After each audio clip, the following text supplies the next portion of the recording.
All right, we finally made it to Seawolf Park. It's a pretty cold morning this morning in Texas. According to the wind chill coming down here in this Jeep, I was driving in 17-degree weather. Probably not bad in a car with a heater, but that's not what I was driving. I was driving this. Only one door, everything else is open. I feel like a gynecologist for a polar bear.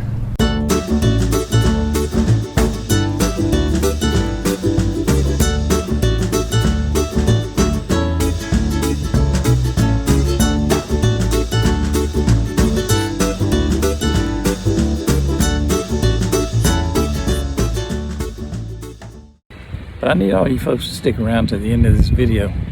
Help me answer a question. Question that I don't really know the answer to. Maybe you do. Stick around. Help me find out. Mosquito.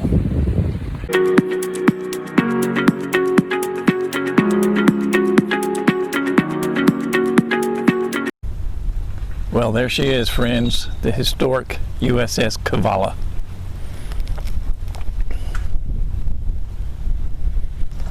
Located in Galveston, Texas, at Seawolf Park. And I'm sure everybody that is watching this knows why she's historic, but let me tell you real briefly. She is the only U.S. submarine to have ever sank an enemy aircraft carrier all by herself. When she was built, she had 6 torpedo tubes to the front and 4 torpedo tubes in the aft.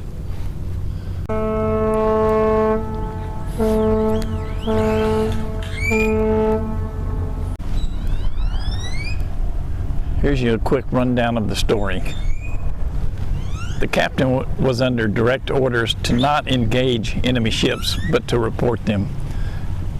He ran across a fleet of several ships, including an aircraft carrier of the Shōkaku class, and his crew, of course, wanted to fire on the aircraft carrier because they thought they'd never run across it again and never have another chance. But he followed his orders and he did not fire. He stayed submerged until it was safe to come to the surface and transmit the coordinates of the Japanese fleet.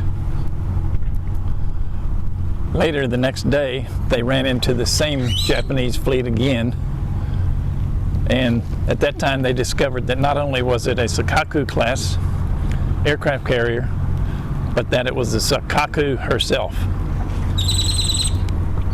3 Japanese destroyers had spotted the Cavalla and were closing in on her.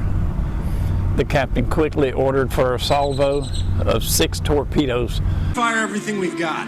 Yes, sir. To be fired at a depth of 15 feet. The first 2 fired at periscope depth, and then the Cavalla started to dive as the Japanese destroyers were getting closer to her. So during the dive, the other 4 torpedoes fired at 8-second intervals. 3 explosions were heard, so 3 torpedoes hit their mark on the aircraft carrier, and 3 are still sitting at the bottom of the ocean somewhere. The aircraft carrier did sink, losing most of her crew. This is really rather exciting for me because this is a very historic event and a very, very important event in World War II. And this is the ship that did it.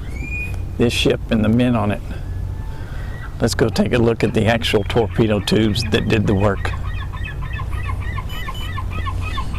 This ship is extremely large, much larger than I was expecting. In this circle, there's a plaque for each American submarine that was lost in World War II, and I believe it also tells how many of the crew were lost with the ship. This is the entrance, which again was originally a torpedo loading port.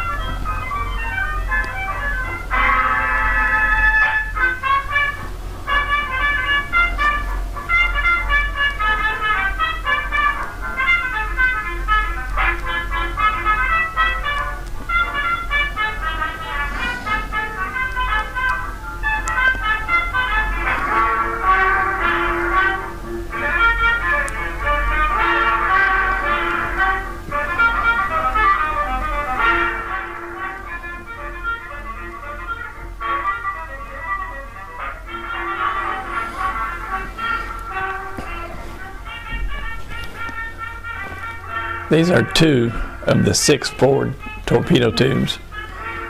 There are now only 4, as in 2 were removed in a retrofit about 2 years after her launch.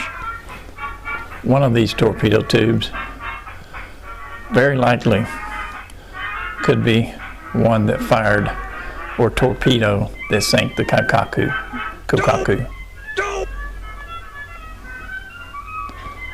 It's kind of weird standing in here. Imagining the men that were running around in here desperately trying to get these torpedoes loaded and fired, so desperately wanting to sink that aircraft carrier, which they did. But standing in here, you can imagine all the anxiousness and heart pounding that was going on. Just like every warship, smells of oil and grease in here.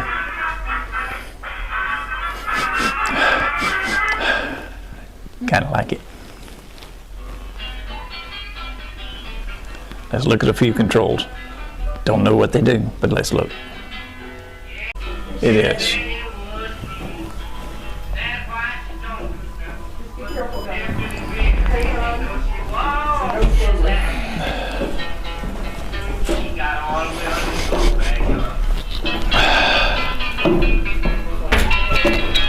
Yes, you never get